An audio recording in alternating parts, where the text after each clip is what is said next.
Lammergeier. Lammergeiers, which are also called bearded vultures, are big eagle-like vultures of the Old World, family Accipitridae. These birds often reach lengths of more than 1 meter, 40 inches, with a wingspread of nearly 3 meters, 10 feet.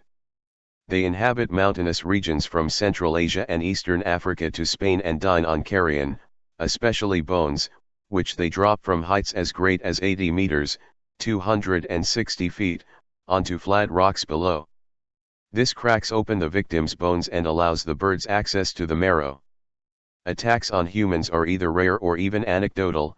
However, the Athenian dramatist Aeschylus is said to have died at Gela, on Sicily's south coast, when a lammergeier dropped a tortoise on his bald head after mistaking it for a stone.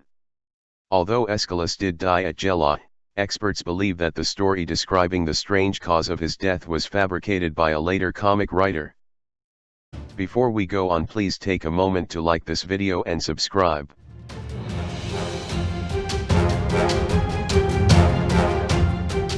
Subscribe so that you don't miss out on anything. Now it's time to see Lammergeier, German, Lammvulture, Gypaetus barbatus, Lammergeier, also spelled Lammergeier or Lammergeier, also called bearded vulture, large eagle-like vulture of the Old World, family Accipitridae, frequently over 1 meter, 40 inches, long, with a wingspread of nearly 3 meters, 10 feet. The Lammergeier inhabits mountainous regions from Central Asia and Eastern Africa to Spain. It also occurs in the Drakensberg mountain range of South Africa and Lesotho. Brown above and tawny below, the Lammergeier has spots on the breast, black and white stripes on the head, and long bristles on the chin. Its eagle-like features are the feathered face and legs, curved beak, strongly prehensile feet, and long curved claws. It usually nests on ledges of cliffs, laying 1 or 2 whitish eggs about 10 centimeters, 4 inches, in length.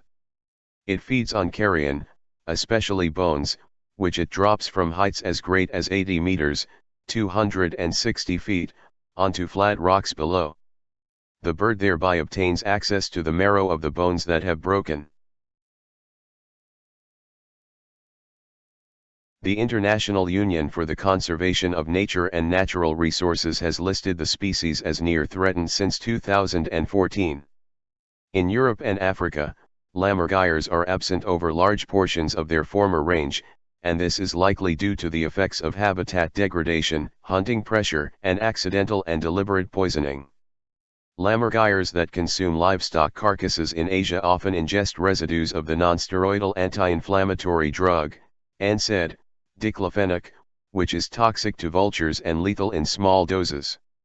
Ecologists estimate that there are between 2,000 and 10,000 living Lammergeiers.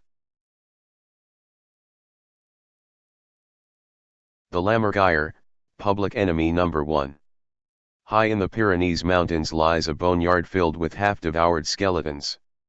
The keepers of this unholy crypt sweep by on 9-foot-long, gunmetal wings, their red-rimmed eyes studying the lonely terrain. They rise above the eeriness, bristly beards stirring in the wind. Such is the Lammergeier, the bird that was almost misunderstood to extinction.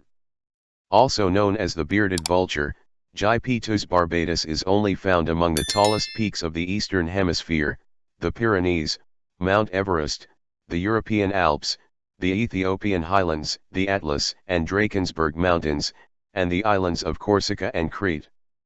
The bird's fearsome nature and lofty residences have earned it few predators, but many enemies. Throughout history, people have blamed the 3-foot-tall, 15-pound vulture for carrying off livestock and even children. Lammergeier means lamb vulture in German. It has even been charged with the murder of the ancient Greek dramatist Aeschylus, who is said to have perished after a famished Lammergeier mistook his bald head for a rock and dropped a tortoise on it.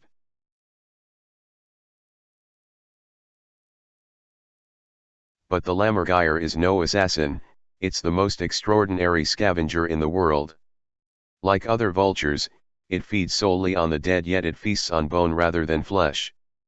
After spotting a fresh carcass from its vantage point in the clouds, the bird silently dives in, regardless of whoever else is waiting in line.